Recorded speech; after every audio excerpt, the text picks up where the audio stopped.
Very good morning, in fact, good afternoon now. Uh, I'll just add one more thing.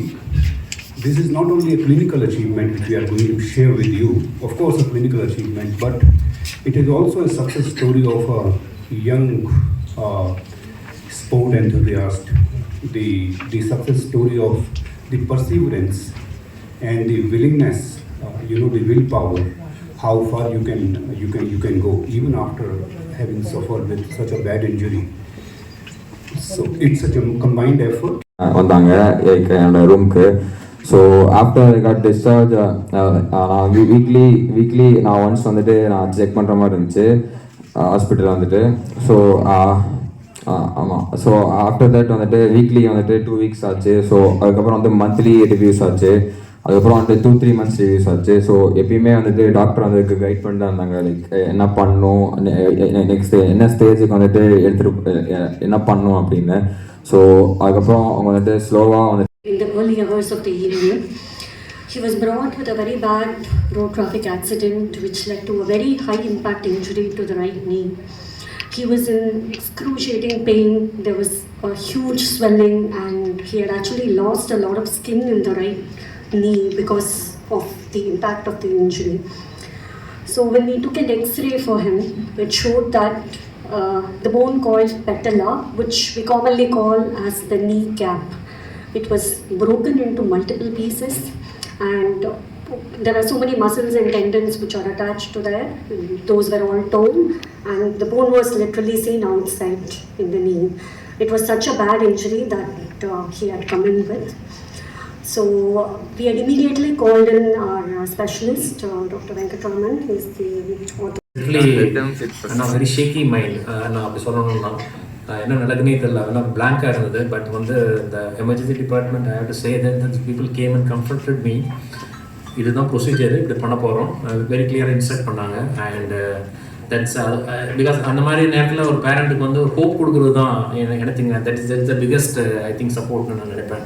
What ever the doctor say and every one come and say back. ஏன்னா whatever I told him that, sir, he is a cyclist, he is very passionate about cyclists. Now why I am saying that again and again is that daily, weekly you will clock 500 kilometers, just to tell you that many may not be know that. And easily ride 500 kilometers every week, and he will pushing the limit like anything. And if you go and check with the Chennai team and riding, a car came from the opposite direction. Allegedly it was a one-way street and a car came from the other side, and the driver his knee was protected because of the frontal tube, but his knee was sitting out like this. So the car hit his knee and the entire knee was completely dislocated, and along with it the skin also tore out, and his knee and everything was exposed, and he came like that to the emergency room, at which time I remember Mr. Ramesh, his father, was there, and first thing he said, இவர் வந்து நல்லா cycle ஓட்டுவார், is a champion cyclist. So அப்போவே எனக்கு வந்து I thought is a very serious case. சின்ன பையனாக இருந்தால் கூட he has a lot of passion and there is a very specific goal that I have to achieve. Now as a treating doctor, I have to make sure that this person மறுபடியும் அதே மாதிரி cycling பண்ணுவாரா இல்லையா. So I had to put maximum effort in that. So இது வந்து ஒரு crush injury, open injury of the நீன்னு சொல்லுவோம். தட் இஸ் முட்டியே வந்து ஃபுல்லாக ஓப்பன் ஆகிடுது. இல்லை, it's a very serious injury actually. இந்த மாதிரி இன்ஜுரிஸில் யூஸ்வலி 100% ரிசல்ட் வரதுக்கு ரொம்ப ரேர் தான். ஐ மீன் ரொம்ப கஷ்டம் அது. Normally we don't give that kind of assurance. 100%லாம் வராது, கொஞ்சம் எதாவது பாக்கி இருந்திருக்கும். You may have some limb இருக்காது, பட் ஃபுல் மடங்குமா இல்லையா அதெல்லாம் we cannot say. So anyway, so emergency ரூம்லேருந்து எனக்கு இந்த ஒரு எக்ஸ்ரே அனுப்பிச்சாங்க. I saw the x-ray. So நான் ஜாயின் பண்ணிட்டு ஸ்லோவாக ஸ்ட்ரென்தனிங் அதெல்லாம் நான் வந்துட்டு ஸ்டார்ட் பண்ணேன். அதுக்கப்புறம் நான் வந்துட்டு ஜிம் போகலாமா அப்படின்னு கேட்டேன். But then it was like 2 years, so கொஞ்சம் வெயிட் பண்ணிட்டு போகலாம் சொன்னாங்க. ஸோ நான் அதுக்கப்புறம் கொஞ்ச நேரம் கழிச்சு நான் ஜிம்மு இப்போ ஸ்டார்ட் பண்ணேன். அதுக்கப்புறம் நான் ஸ்லோலி சைக்கிளிங் நான் ஸ்டார்ட் பண்ணேன் அப்படியே. ஸோ அதுக்கப்புறம் வந்துட்டு ஆமாம், ஸோ நான் 3 months கழிச்சு ஃபஸ்ட்டு என்னதுன்னா லைக் ஸ்கூல் இருந்துச்சு எனக்கு.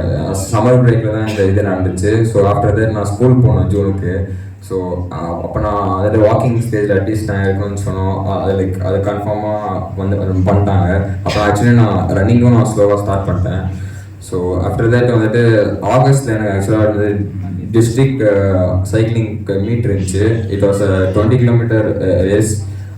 நான் வந்து லைக் அந்தளவுக்கு நான் பர்ஃபெக்டாக கண்டிஷனில் இருந்தேன். But then like anyways got in to selected in to states. அது வந்து லைக் அது வந்து நவம்பரில் இருந்துச்சு.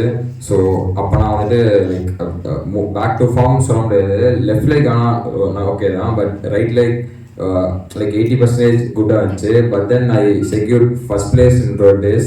ஸோ ஓகே, இதுவே இப்போ லைக் இப்படி வந்து ஒன்றா நேஷ்னல்ஸ் நம்ம வந்துட்டு என்ன கொஞ்சம் புஷ் பண்ணி பண்ணலாம் அப்படின்னு தோணுச்சு. ஸோ அண்ட் தென் நேஷ்னல்ஸ் நான் போகிற முன்னாடி 2 months நான் ஜிம் வித் வெயிட் ட்ரைனிங் எல்லாமே பண்ண ஸ்டார்ட் பண்ணேன். ஸோ அப்புறம் நேஷ்னல்ஸ் நான் செகண்ட் வந்தேன் இந்த இயர். இதெல்லாம் என்னோட ஃபர்ஸ்ட் நேஷ்னல் போடியும். இது வரைக்கும் லாஸ்ட் 2 years நேஷ்னல்ஸ் போயிருக்கேன். பட் தென் நான் நேஷ்னலில் மெடல் வாங்கினதில்லை. ஸோ ஃபர்ஸ்ட் சிடி ஸ்கேன் வந்து இஸ் அ மோர் டீட்டெயிலாக நமக்கு தெரியும். ஒரு எக்ஸ்ரேயோட சிடி ஸ்கேனில் நமக்கு 3 dimensional இமேஜ் தெரியும். ஸோ 3 dimensional இமேஜ் பார்த்த உடனே we could see very clearly பந்து மூட்டு கிணறு 2ஆக உடஞ்சி ஆக்சுவலி அவர் வந்து அந்த இன்னொரு கிணம் வந்து இப்படி தலைகீழ இருந்தது. ஸோ இப்படி உள்ளே இருக்கிறவங்க வெளியில் இப்படி காட்டிட்டு இருந்தது. So it split open like a book மாதிரி அப்படி ஓப்பன் ஆகிடுச்சு அப்படியே அது பட்டு. So at the same time ஒரு பெரிய காயம் எல்லாமே இருக்குது. So plastic surgeon doctor Kumaresan unfortunately அவரால் இன்றைக்கி வர முடியல. அவர் வெளியூருக்கு எங்கேயோ போயிருந்தார். பட் அவர் வர முடியல. அவரையும் உடனே கூப்பிட்டு he came within half an hour. So நாங்கள் டிஸ்கஸ் பண்ணி சரி பிளான் வந்து இந்த பையனை உடனே டேக்கன் டு ஆப்ரேஷன் தியேட்டர்லாம் ரெடி பண்ணி இன்ஸ்ட்ருமெண்ட்ஸு எக்யூப்மெண்ட்லாம் ரெடியாக இருந்துச்சு. ஸோ டைமிங் மட்டும் பார்த்துட்டு வித்தின் ஒரு 2 hours நம்ம வந்து பிளான் பண்ணோம் என்ன பண்ணலாம். ஸோ ஜஸ்ட் ஒரு 2-3 வார்த்தை வாட் இஸ் பட்டெல்லான்னு சொல்லுவோம். அதுக்கு பந்து மூட்டு கிண்ணன்னு தமிழில் சொல்லுவோம். ஸோ முழங்காலுக்கு முன்னாடி இருக்குது இந்த ஃப்ரண்ட் ஆஃப் த நீ there is a small phone, சின்னதாக ஒரு போன் இருக்கும். நிறைய பேர் நினைப்பாங்க ஒரு சின்ன போன் என்னத்தை பெருசு ஒன்றும் யூஸ் இல்லை அப்படின்னு நினைப்போம். பட் ஆக்சுவலி இதுக்கு என்னென்னா வந்து இட்ஸ் லைக் ஒரு புலி மாதிரி. இந்த எலும்பு சின்ன எலும்பு வந்து நம்ம முழங்காலுக்கு வந்து ஒரு இட்ஸ் லைக் அ புலி ஆக்ஷன். இந்த புலி ஆக்ஷன்னால தான் உங்களுக்கு வந்து பவர் வரும், ஸ்ட்ரென்த் வரும். காலில் முழங்காலில் இருக்கிற முட்டியில் இருக்கிற ஸ்ட்ரென்த் வந்து இந்த புலி ஆக்ஷன்லேருந்து தான் வரும். இதை நீங்கள் எடுத்து விட்டிங்கன்னா 30% ஃபோர்ஸ் குறைஞ்சிடும் உங்களுக்கு. ஸோ முழங்கால் உங்களால் நீட்டணும்னா ஒரு 30% குறைஞ்சிடும், அந்த ஸ்ட்ரென்த் போயிடும் அதுலேருந்து.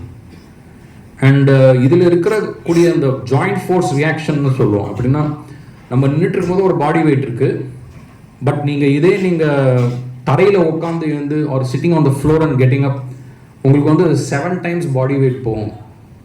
படிக்கட்டி ஏறி இறங்கும் போது 2-3 வாட்டி பாடி வெயிட். உங்கள் பாடி வெயிட் 70னா it will go to 140-200 kilos through that thing. And 7 times it will go to 500 kilos or for an average 70 kilos through that joint அந்த ஒரு பர்டிகுலர் ஸ்பாட்டில். ஸோ அதனால் இந்த மூட்டு இந்த எலும்பு வந்து ஒரு கடவுள் கொடுத்தது. It is a special kind of. இதுக்கு பண்ணுறதுக்கு ஏதாவது ரெஃபரன்ஸ் ஏதாவது நீங்கள் எடுத்து இது பண்ணியிருக்கீங்களா? இதுக்குன்னு ஸ்பெசிஃபிக்காக ரெஃபரன்ஸ் இல்லை. பட் நம்ம ஜென்ரல் பிரின்சிபல்ஸ் ஆர்த்தோபெடிக் சர்ஜரியில் நம்ம போன் எப்படி ஃபிக்ஸ் பண்ணணும்னு சில பிரின்சிபல்ஸ் இருக்குது. அந்த பிரின்சிபல்ஸ் நாங்கள் வந்து வி அப்ளைட் ஹியர். அதே மாதிரி தான் வச்சுப்போம். இப்போ ஒரு சஞ்சய் வந்து லெஃப்ட் ட்ரைனிங்லாம் பண்ணுறீங்களா? ஜிம்முக்கு போயிட்டு பண்ண முடியுதா? அப்படி இப்போ நான் வந்துட்டு நான் முன்னாடி பண்ணதோட இப்போ நான் நிறையா இம்ப்ரூவ் பண்ணிட்டு இருக்கேன். ஸோ அப்படியே சொல்லலாம். எனக்கு பேக் டு ஃபார்ம் நான் வரதுக்கு எனக்கு 9 to 10 minutes தான் ஆச்சு. ஸோ ஆமாம், நான் ஃபஸ்ட் ஸ்டார்ட் பண்ணும்போது நான் ஃபிசியோலேருந்து ஸ்டார்ட் பண்ணேன். அதில் ஸ்லோவாக நான் வெயிட் ட்ரைனிங் அப்படின்னு நான் ஸ்டார்ட் பண்ணேன். இல்லை முன்னாடி இருந்ததோட வெயிட் இப்போ முன்னாடி இருந்ததோட இப்போ நான் அதிகமாக பவர் போடுறேன், மோர் ஸ்பீட் போடுறேன் சைக்கிளில். ஸோ நான் முன்னாடி இருந்தோட பெட்டராக பண்ணுறேன்னு சொல்கிறேன். இப்போ ஒன்றும் எந்த ப்ராப்ளமும் இல்லை போன எந்த ப்ராப்ளமும் இல்லை. டிஸ்கம்ஃபர்ட்.